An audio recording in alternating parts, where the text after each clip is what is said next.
하나님은 신실하십니다. 아멘이시죠? 그래서 하나님은 약속을 반드시 지키십니다. 그러므로 우리가 이 땅을 살아가는 동안에 하나님은 반드시 약속을 이루신다라는 이 믿음을 가지고 살아가는 것이 매우 중요합니다. 그래서 여러분, 하나님은 예수 그리스도로 말미암아 구원하신 우리에 대해서도 여러분 포기가 없으시다는 사실을 아셔야 합니다. 이사야 49장 15절을 보면 여인이 어찌 그 젖먹는 자식을 잊겠으며 자기 태에서 난 아들을 긍휼히 여기지 않겠느냐. 그들은 혹시 잊을지라도 나는 너를 잊지 아니할 것이라 라고 말씀하십니다. 저와 여러분을 하나님은 절대 잊지 않으시고 우리를 구원하시려는 그 약속을 반드시 이루어 가신다는 것이죠. 그 까닭에 우리는 우리의 구원에 대하여 안심할 수가 있는 것입니다. 무슨 말입니까? 우리의 삶이 계획대로 되지 않고 때로 믿었던 사람들이 나를 속이기도 하고 건강을 잃기도 하고 그래서 이제는 죽음을 앞두고 있는 그런 상태라 할지라도 여러분, 하나님은 우리를 포기하지 않으신다는 거예요. 반드시 약속대로 구원하실 그 주님을 저와 여러분이 바라보셔야 한다는 것입니다. 물론 우리는 연약하기 때문에 그런 일들을 만나게 되면 우리의 믿음이 흔들리기도 하고 하나님에 대한 신뢰가 무너지기도 합니다. 그러나 여러분, 하나님은요, 그런 시간들을 통해서 우리를 다루시고 우리의 믿음을 더욱 온전하게 세워가시는 분이십니다. 본문을 통해 우리는 그런 야곱을 다루시고 또 온전한 믿음으로 세워가시는 하나님을 만날 수 있다는 것이죠. 오늘 본문을 보면 이제 요셉의 초청을 받아서 야곱이 가나안 땅을 떠나서 애굽 땅으로 내려가는 과정을 그리고 있습니다. 야곱이 처음에 아들들이 요셉이 살았다는 말을 전해 주었을 때 믿지를 못했죠. 하지만 이제 요셉이 보내준 수레를 보자 정말로 요셉이 살아있구나라는 확신을 하게 되고 이제 애굽으로 내려갈 결단을 하게 됩니다. 그러나 여러분, 아브라함도 그렇고 아버지 이삭도 그렇고 약속의 땅 가나안을 떠나서 얼마나 고생을 했었습니까? 또한 야곱 자신도 그가 약속의 땅을 떠났을 때 어떤 고생을 했었는지 그 스스로가 너무나 잘 알고 있다는 것이죠. 그래서 야곱 안에 이 약속의 땅 가나안을 떠나는 것에 대한 두려움과 염려가 있었습니다. 요셉이 살아있는 것도 확실한 것 같고 또 요셉이 자신을 애굽 땅으로 초청한 것도 분명해요. 그리고 이제 야곱도 애굽으로 내려가야겠다라고 마음의 결단도 생겼어요. 그러나 가장 중요한 한 가지가 남아 있어요. 그게 뭘까요? 그것은 하나님께서 정말로 야곱과 그의 가정을 애굽으로 이끄시는가 하는 것입니다. 정말로 약속의 땅을 떠나서 애굽으로 내려가는 것이 하나님의 뜻인가 하는 거예요. 이것이 믿는 우리가 인생을 살아감에 있어서 정말로 중요한 믿음의 태도입니다. 상황과 여건은 너무나 좋아요. 주변 사람들도 다 그 길이 맞다고 동조를 해주고 찬성을 해줍니다. 내가 볼 때도 그 길이 정말 맞는 것 같아요. 그래서 내 마음의 결단도 내렸어요. 그러나 여러분, 상황도 환경도 주변 사람들의 동조도 내 마음의 결단도 중요하지만 더 중요한 게 있어요. 그게 뭐냐 하면 그게 하나님의 뜻이냐 하는 것입니다. 그 길을 하나님이 인도하시느냐 하는 거예요. 사랑하는 성도 여러분, 성도는 무언가를 결단할 때 상황이나 환경을 보고 결단하는 사람들이 아닙니다. 하나님의 말씀을 따라서 결단하는 사람들이라는 것이죠. 야곱은 모든 것이 확실했지만 그렇다고 곧바로 애굽으로 내려가지 않았습니다. 그의 지난날에 그의 생각과 그의 의욕이 앞서서 형과 아버지를 속여서 장자권과 축복권을 빼앗았을 때 형의 미움을 사야 했고 그로 인해 20년을 하란 땅에서 머물면서 어떤 고생을 했는지 그 스스로가 너무나 잘 알고 있어요. 분명히 하나님께서 어머니의 뱃속에 있을 때부터 아버지와 어머니에게 약속해 주셨어요. 큰 자가 작은 자를 섬길 것이고 작은 자를 통해서 큰 민족을 이룰 것이다라고 약속해 주셨다고요. 그러나 야곱은 하나님의 때를 기다리지 못했습니다. 자기의 생각과 자기의 의욕이 앞서서 그 뜻을 이루어 보려고 했어요.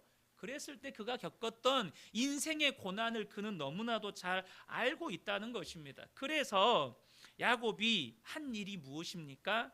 1절을 보겠습니다.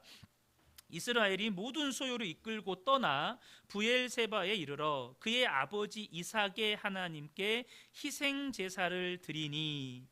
야곱이요, 이제는 같은 실수를 반복하고 싶지 않은 거예요. 그래서 브엘세바로 내려가서 하나님께 희생 제사를 드렸다는 것입니다. 바로 예배를 드렸다는 거예요.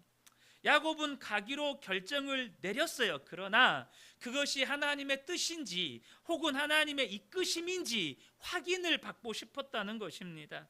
사랑하는 성도 여러분, 저와 여러분이 이것이 하나님의 인도하심인 줄로 알고 어떤 결정을 하려고 할 때, 혹은 결정을 내려놓고도 여전히 마음 안에 두려움이 있고 염려가 있고 불안함이 있을 때 반드시 하셔야 할 일이 있습니다. 그것은 멈춰서서 하나님께 나아가 예배드리는 것입니다. 여러분, 예배드린다는 것은요, 내 삶의 모든 주도권을 하나님께 내어드린다는 것입니다. 하나님을 주님으로 인정하고 내 삶을 온전히 주님께 맡겨드린다는 거예요.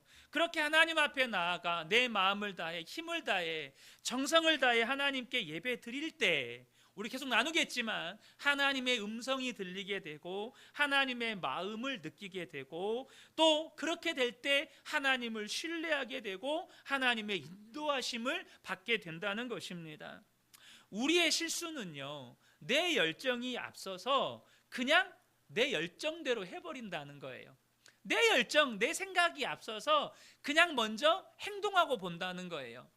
그러면 여러분, 사람이요, 일만 보여요. 일만 보인다는 것입니다. 그 말은 하나님이 안 보인다는 거예요.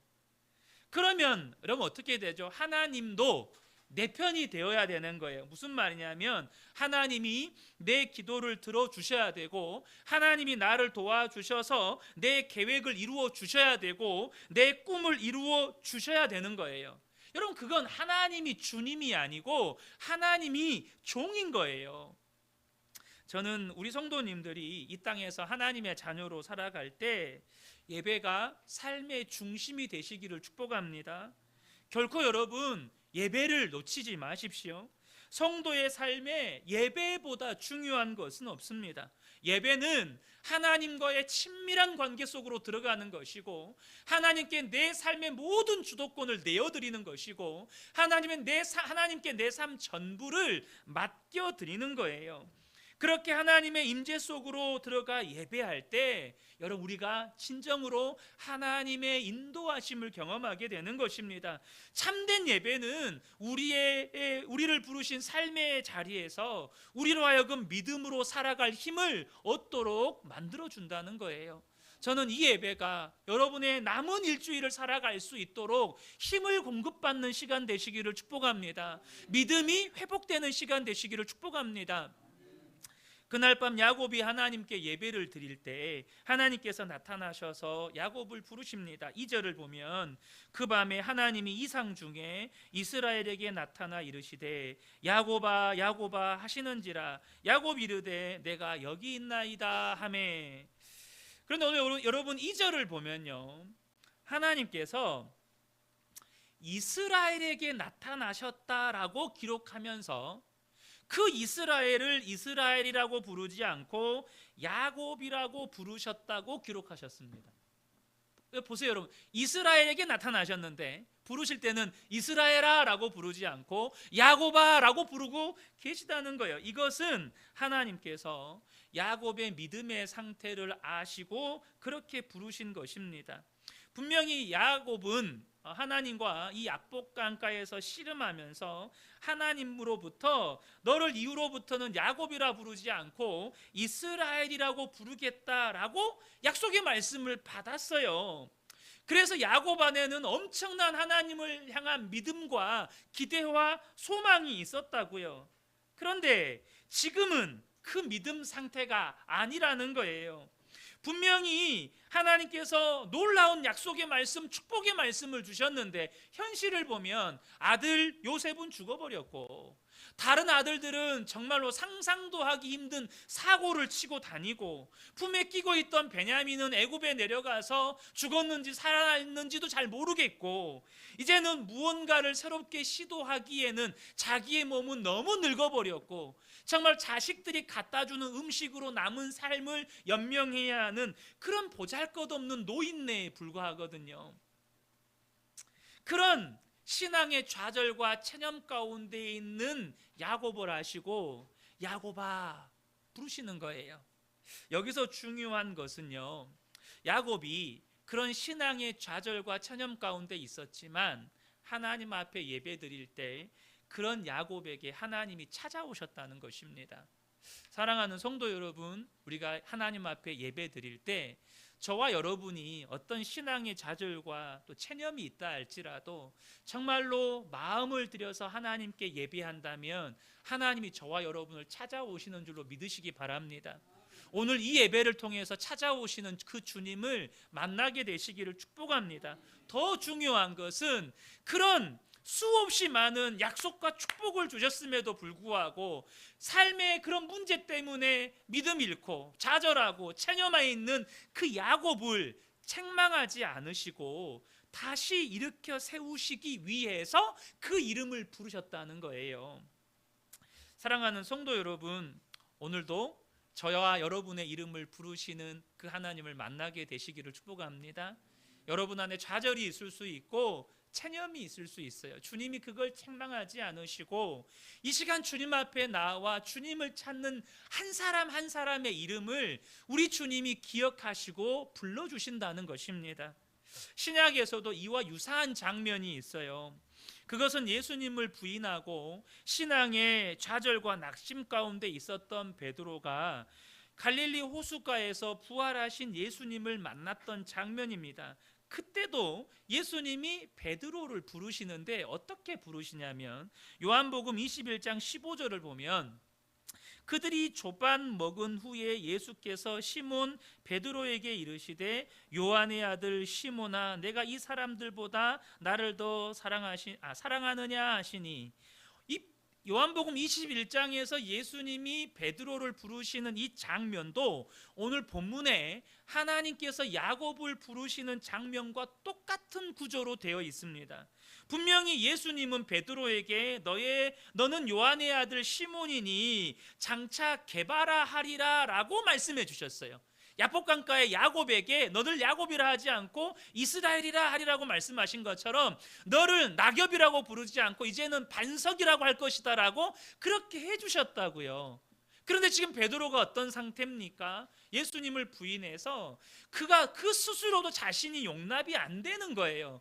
정말로 엄청난 신앙의 좌절과 낙심 가운데 있는데 시몬 베드로에게 이르시되 라고 하시면서 뭐라고 불러요?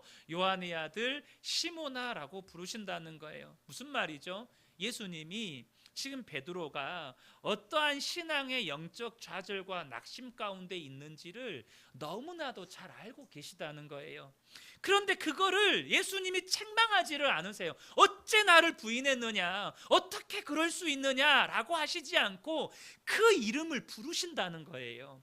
그 베드로를 만나 주신다는 것입니다.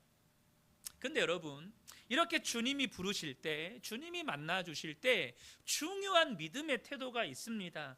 비록 야곱이 그런 신앙의 좌절과 체념 가운데 있었지만, 베드로가 그런 영적인 좌절과 낙심 가운데 있었지만 주님의 부르심에 응답했다는 것입니다.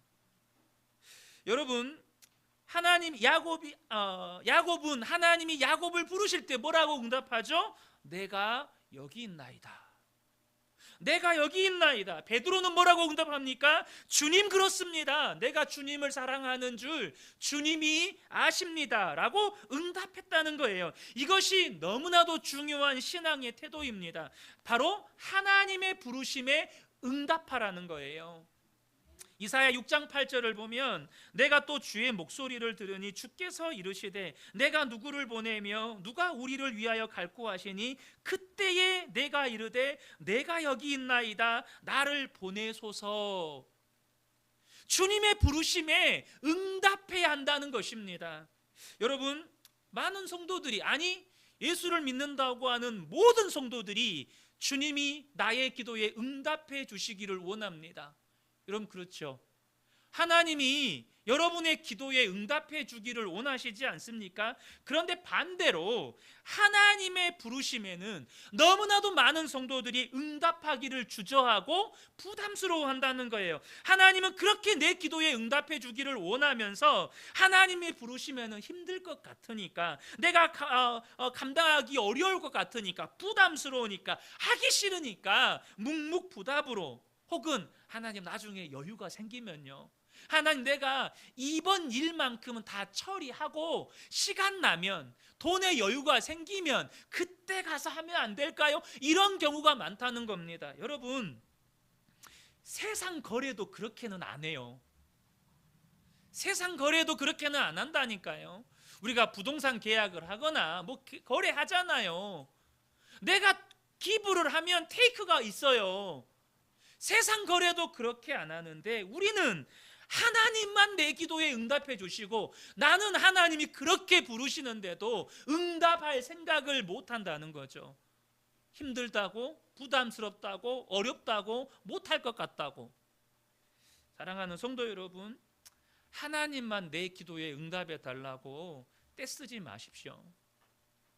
여러분도 하나님의 부르심에 응답하셔야 한다는 것입니다. 지금도 주님은 이 예배 시간을 통해서, 말씀을 통해 저와 여러분을 순종의 자리로 부르십니다. 그렇다면 여러분, 주님의 부르심에 응답해야 하지 않겠습니까? 여러분, 정말로 주님의 부르심에 응답해서 순종의 자리로 나가야 되지 않겠습니까? 우리는 그렇게 응답을 바라는데 주님의 부름에는 묵묵부답으로 일관하고 있다면, 여러분, 어쩌면 이것은 세상의 이런 계약 관계, 거래 관계보다 못한 신앙이라는 것입니다. 그 밤에 나타나신 하나님께서 야곱에게 말씀해 주십니다. 3절을 보면 하나님이 이르시되 나는 하나님이라 내 아버지의 하나님이니 애굽으로 내려가기를 두려워하지 말라. 내가 거기서 너로 큰 민족을 이루게 하리라. 여기서 나는 하나님이라 라는 말을 직역하면 나는 그 하나님이다 라는 뜻입니다. 그 하나님이란 말은 무슨 뜻일까요? 아브람과 이삭에게 약속해 주셨고 야곱에게 이스라엘이라 하겠다고 약속하셨던 바로 그 하나님이라는 뜻입니다. 이것은요, 하나님의 약속과 축복이, 아브람과 이삭에게 약속해 주셨던 그 축복이 자녀였던 야곱에게로 그대로 전승되고 있음을 보여주는 또 하나의 장면입니다. 사랑하는 성도 여러분, 저와 여러분의 믿음으로 말미암아 하나님께서 저와 여러분에게 주신 약속과 축복이 여러분의 자녀들에게 그대로 전승되고 또 그 자녀들에게 그대로 전승되게 되시기를 축복합니다. 그래서 여러분의 자녀들이요, 우리 아버지의 하나님이라고 말할 수 있어야 합니다. 여러분, 이것은요 정말로 믿음의 부모들의 축복 중에 축복입니다. 여러분, 이건요, 믿음 없는 자녀들이, 하나님을 모르는 자녀들이 우리 아버지의 하나님이라고 말하는 것과 정말로 하나님을 신실하게 믿고 그 자녀들이 아버지를 통해서, 어머니를 통해서 하나님의 약속과 축복을 경험하고 나서 우리 아버지의 하나님이라고 고백하는 것과 전혀 다르다는 사실을 아셔야 합니다. 정말로 우리 부모님들이 간절히 기도하셔야 돼요. 뭐요? 여러분들이 자녀들에게 재물을 유산으로 물려주지 못할 망정 믿음을 유산으로 물려주고 하나님의 축복과 약속을 유산으로 물려주고 참된 예배의 생활, 기도의 삶을 유산으로 물려주실 수 있어야 한다는 거예요. 여러분의 자녀들이 여러분을 기억할 때 여러분은 무엇을 기억하기를 원하십니까? 그래, 우리 아빠는 어떤 상황과 환경에서도 말씀대로 사셨어. 우리 엄마는 어떤 문제도 기도로 돌파하고 사셨어. 여러분, 이거 아닙니까? 부모를 떠올릴 때 우리 자녀들이 언젠가는 부모 없는 시대를 살아가야 되잖아요. 부모 없는 시간을 살아가야 돼요. 그런데 이 자녀들이 그 부모를 기억할 때 뭘 도대체 기억해야 되죠? 우리 아버지는 아무리 힘들고 어려워도 말씀대로 사셨어. 우리 엄마는 어떤 문제든지 하나님 앞에 나아가서 울면서 기도하면서 기도로 문제를 돌파하고 사셨어. 여러분, 이 믿음의 유산이 하나님의 약속과 축복이 자녀들에게 계승되어야 한다는 것입니다. 이것이 축복 중에 축복이라는 거예요. 그러면서 하나님께서 야곱에게 애굽으로 가라고 말씀하십니다. 그 말은 무슨 뜻일까요? 하나님이 야곱을 애굽으로 인도하시겠다는 뜻입니다. 여기서 우리가 짚고 넘어가야 할 중요한 메시지가 하나 있어요. 뭐냐면 분명 아브라함과 이삭에게는 가나안 땅을 떠나지 말라고 하셨어요. 그런데 오늘 본문에는 야곱에게 가나안 땅을 떠나서 애굽으로 가라는 거예요. 누구에게는 가라, 누구에게는 가지 말라. 이게 뭐지? 헷갈리잖아요. 그러니까 여러분, 이것은 우리에게 뭘 전해주냐면 가야 할지 말아야 할지의 기준은 가나안 땅이냐 애굽 땅이냐가 아니고 하나님의 인도하심이라는 것입니다. 내가 가고 서는 것의 기준이 하나님의 인도하심이라는 거예요. 하나님이 가라고 하시면 가는 것이고 멈추라고 하시면 멈추는 것입니다. 내가 이 일을 해야 할지 말아야 할지의 기준이 내가 편하냐 좋으냐 내게 이익이 되느냐가 아니라 하나님의 뜻이면 하는 것이고 하나님의 뜻이면 멈추는 것입니다. 야고보서 4장 15절을 보면 너희가 도리어 말하기를 주의 뜻이면 우리가 살기도 하고 이것이나 저것을 하리라 할 것이거늘. 주님의 뜻이면 하는 것입니다. 주님의 뜻이면 멈추는 것입니다. 여러분, 우리가 편하냐 좋으냐 내게 이익이 되느냐 사람들에게 인정을 받느냐 이것을 기준으로 이리 기우 저리 기우 하다 보면 여러분 시간 잃고 젊음 잃고 건강 잃고 다 잃습니다. 그러면서 하나님께서 이제 야곱에게 애굽에서 큰 민족을 이루시겠다고 말씀해 주세요. 여기서 또 하나 중요한 포인트가 있습니다. 지금 하나님은 야곱의 자손들이 애굽에서 큰 민족을 이루게 하시겠다고 말씀하셨지 애굽에서 영원히 살게 하시겠다고 말씀하지는 않으셨다는 것입니다. 다시 말해 하나님은 애굽도 이용하시는 하나님이시라는 거예요. 그러므로 저와 여러분이 이 땅을 살면서 반드시 기억하셔야 할 것이 여러분 이 땅의 어떤 것도 우리의 목적이 될 수 없다는 것입니다. 애굽 같은 이 세상이 우리의 삶의 목적이 될 수 없다는 거예요. 이 땅의 모든 것은 하나님의 뜻을 이루어가는 도구여야 한다는 것입니다. 그래서 4절에 주님이 이렇게 말씀하시는 거예요. 내가 너와 함께 애굽으로 내려가겠고 반드시 너를 인도하여 다시 올라올 것이며 요셉이 그의 손으로 내 눈을 감기리라. 여러분, 하나님께서 저와 여러분을 애굽 같은 이 세상에 보내셨고 이 세상에서 저와 여러분을 통해서 하나님의 뜻을 이루실 것입니다. 하나님의 일을 하실 거예요. 그러나 애굽 같은 이 세상이 우리가 영원히 머물러야 할 땅이 아니라는 것입니다. 우리는 영원한 본향으로 돌아가야 할 사람들이라는 거예요. 그러므로 여러분 이 세상을 사랑하지 마십시오. 이 세상에 안주하려고 하지 마십시오. 우리가 돌아가야 할 영원한 하나님 나라를 늘 소망하면서 사시라는 것입니다. 그것이 믿음의 사람들의 삶이고 그런 우리를 주님이 바라보실 때 부끄럽지가 않으시는 거예요. 히브리서 11장 13절부터 16절에 믿음의 사람들의 삶의 태도를 우리에게 명확하게 이야기해 줍니다. 이 사람들은 다 믿음을 따라 죽었으며 약속을 받지 못하였으되 그것들을 멀리서 보고 환영하며 또 땅에서는 외국인과 나그네임을 증언하였으니, 이 땅에서 살 때는요 정말로 전쟁 난민처럼 이 땅에 살았다는 거예요. 이 땅에서 내가 영원히 살 사람이 아니다. 이 땅은 내가 영원히 살아가야 할 나라가 아니다. 그렇게 살았다는 거예요. 그들이 이같이 말하는 것은 자기들이 본향 찾는 자임을 나타냄이라. 그들이 나온 바 본향을 생각하였더라면 돌아갈 기회가 있었으려니와 그들이 이제는 더 나은 본향을 사모하니 곧 하늘에 있는 것이라. 더 나은 본향, 영원한 하나님 나라를 사모하며 살았다는 거예요. 이러므로 하나님이 그들의 하나님이라 일컬음 받으심을 부끄러워하지 아니하시고 그들을 위하여 한 성을 예비하셨느니라. 여러분, 당장 이 자리에서 영원한 하나님 나라에 나를 위한 성이, 나를 위한 집이 예비되었는지 예비되지 않았는지 알아볼 수 있는 중요한 질문이 하나 있어요. 그게 뭔지 아세요? 저는 오늘 죽어도 좋습니다. 저는 지금 당장 죽어도 좋습니다.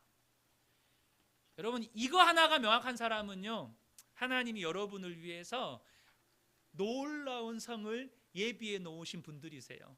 근데 오늘 죽으면 안 될 것 같은데요. 이게 할 일도 많고 아직도 저는 또 이 세상에서 좀 이뤄보고 싶은 것도 참 많고 아직 조금 좀 아쉬운데, 이러고 있으면 여러분 상당히 위험하신 분입니다. 여러분, 우리가 이 세상을 살아갈 때 이 세상을 본향으로 삼지 않고 하나님의 뜻을 따라 살다가 영원한 본향 하나님 나라를 바라보고 사모하면서 사니까 그런 저와 여러분을 하나님께서 보실 때 너무 좋으신 거예요. 그런 우리를 하나님은 반드시 우리를 위해 예비한 그 성으로 인도해 주시는 것입니다. 야곱은 그런 하나님의 말씀을 듣고 더 이상 주저앉지 않고 그의 모든 소유물을 이끌고 애굽으로 내려갑니다. 6절 7절입니다. 그들의 가축과 가나안 땅에서 얻은 재물을 이끌었으며 야곱과 그의 자손들이 다 함께 애굽으로 갔더라. 이와 같이 야곱이 그 아들들과 손자들과 딸들과 손녀들 곧 그의 모든 자손을 데리고 애굽으로 갔더라. 여러분, 우리가 이 국내에서 타 지역으로 이사하는 것도 쉽지 않은 일인데 평생을 살아왔던 이 삶의 터전을 버리고 그것도 늙은 몸을 이끌고 해외로 이민 간다는 건 정말 두려운 일입니다.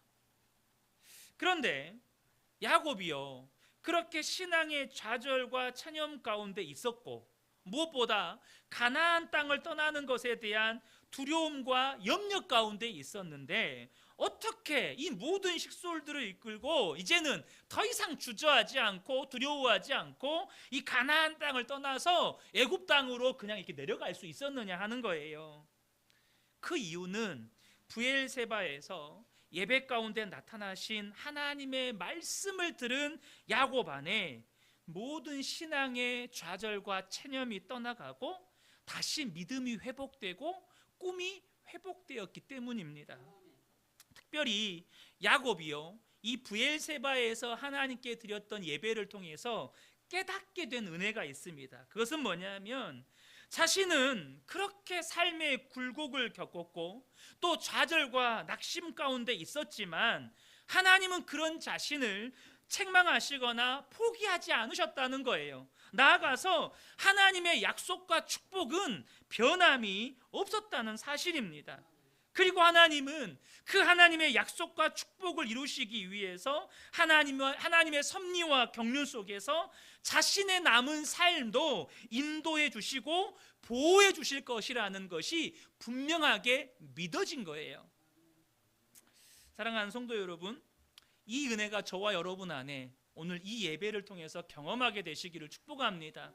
다윗의 유명한 시편 23편에요 다윗이 그렇게 삶의 험한 굴곡 속에서 경험하고 깨닫게 된 은혜를 고백해 놓은 게 있어요. 그게 뭐냐면 6절인데요 내 평생의 선하심과 인자하심이 반드시 나를 따르리니 내가 여호와의 집에 영원히 살리로다. 여러분, 다윗의 인생이 얼마나 굴곡이 많아요. 얼마나 어려움이 많습니까? 그런데 다윗이 깨닫게 된 은혜가 있어요. 자신의 평생에 여호와의 인자하심과 선하심이 반드시 자신을 따른다는 거예요. 그러니까 그 하나님의 선하심과 인자하심 때문에 내가 여호와의 집에 영원히 살게 될 거라는 거예요. 여러분, 저와 여러분이 분명히 아셔야 합니다. 하나님이요, 독생자 예수 그리스도를 십자가에 내어주시고 저와 여러분을 구원하신 것이 부인할 수 없는 사실이라면 하나님이 우리의 남은 평생도 반드시 인도하십니다. 여러분, 이거 기억하셔야 돼요. 그분의 선하심과 인자하심으로 우리를 반드시 인도해 주실 거라는 거예요. 그러므로 여러분, 하나님이 믿어지면, 그 하나님이 믿어지면 복잡했던 삶이 단순해집니다. 그렇게 어려웠던 문제들이 쉬워져요. 고민이 짧아집니다. 모든 염려와 두려움도 떠나가게 됩니다. 그래서 여러분, 오늘 설교의 제목이 믿음이 회복되면 삶이 쉬워지는 거예요. 일평생 일구었던 삶의 터전을 버리고 해외로, 그것도 저 먼 애굽으로 어떻게 옮겨가죠? 그것도 모든 가족들 함께 비행기 타고 갑니까? 그거 아니잖아요. 어떻게 그렇게 쉽게 결정을 내릴 수 있죠? 하나님이 믿어지기 때문입니다. 하나님이 믿어지면 삶이 쉬워지는 거예요. 저는 분명히 우리의 삶에 많은 문제들이 있죠. 그러나 여러분 꼭 기억하시면 좋겠습니다. 믿음이 회복되면 삶이 쉬워진다는 거예요. 드디어 야곱은 애굽에 이르렀고 그렇게 사랑하는 아들 요셉을 만나게 됩니다. 28절부터 30절을 보겠습니다.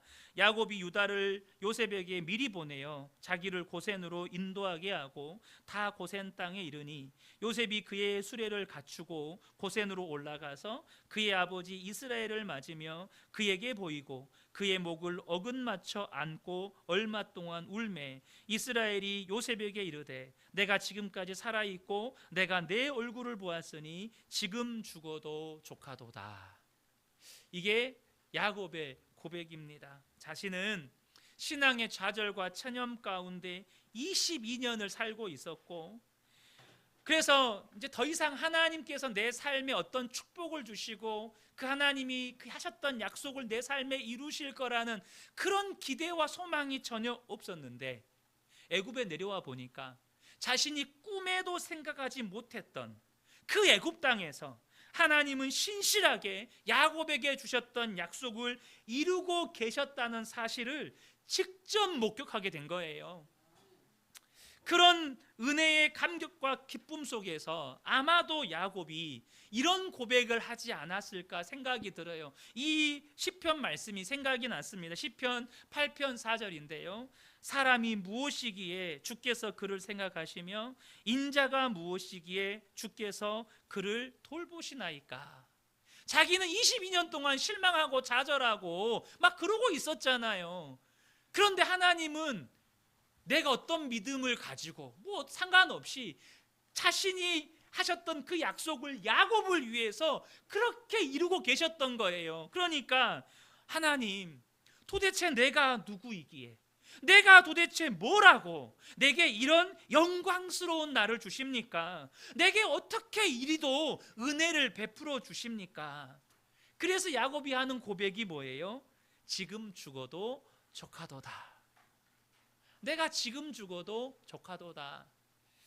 여러분, 제가 지난 시간에 여러분에게 이런 질문 드렸잖아요. 여러분은 죽기 전에 보기 원하는 게 무엇입니까? 정말로 야곱은 죽기 전에 보기 원했던 거.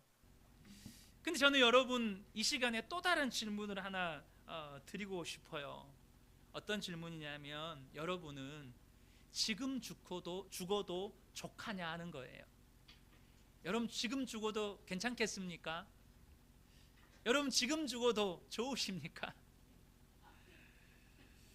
어떤 분은요, 아니요, 지금 죽기에는 나 너무 억울합니다. 이렇게 당하고 내 인생 끝낼 수 없습니다. 아, 나 절대 안 됩니다. 이런 분들 계세요. 그 말은 아직도 해결되지 못한 상처와 마음의 한이 있다는 거예요. 얼마나 안타까운 일입니까? 사랑하는 성도 여러분, 오늘 이 야곱이 그런 좌절과 절망 가운데 있었지만 신실하신 하나님께서 야곱의 믿음을 다시 일으켜 세우시고 다시 회복시키시는 하나님을 우리는 이 말씀을 통해서 보게 됩니다. 여러분, 여러분의 삶에 중요한 결정의 순간만이 아니라 여러분 모든 순간에 하나님께 예배 드리십시오. 모든 순간에 하나님 앞에 나와 예배 드리시라는 겁니다. 그리고 예배 때마다 나를 만나주시는 주님을 만나십시오. 그 주님의 말씀을 들으십시오. 그리고 야곱처럼 그 주님의 초청에 응답해서 순종의 자리로 나아가십시오. 그러면 야곱처럼 내가 생각하지도 못했던 곳에서 나를 위해 역사하셨고 나를 위해서 준비하신 그 놀라운 하나님의 은혜를 경험하게 될 것입니다. 그리고 야곱처럼 내게 베푸신 은혜가 얼마나 감격스럽고 얼마나 좋은지, 얼마나 하나님이 고마운지, 그래서 그 하나님 앞에 주님, 저 지금 죽어도 좋아요. 하나님 은혜가 너무 좋아서 하나님 저 지금 죽어도 좋습니다. 그렇게 고백할 날이 저와 여러분에게 온다는 것입니다. 사랑하는 성도 여러분, 저는 우리 근혜교회 모든 성도님들이 오늘 이 본문에 야곱이 만났던 그 하나님을 여러분의 평생에 만나가시기를 예수님의 이름으로 축복합니다. 아멘.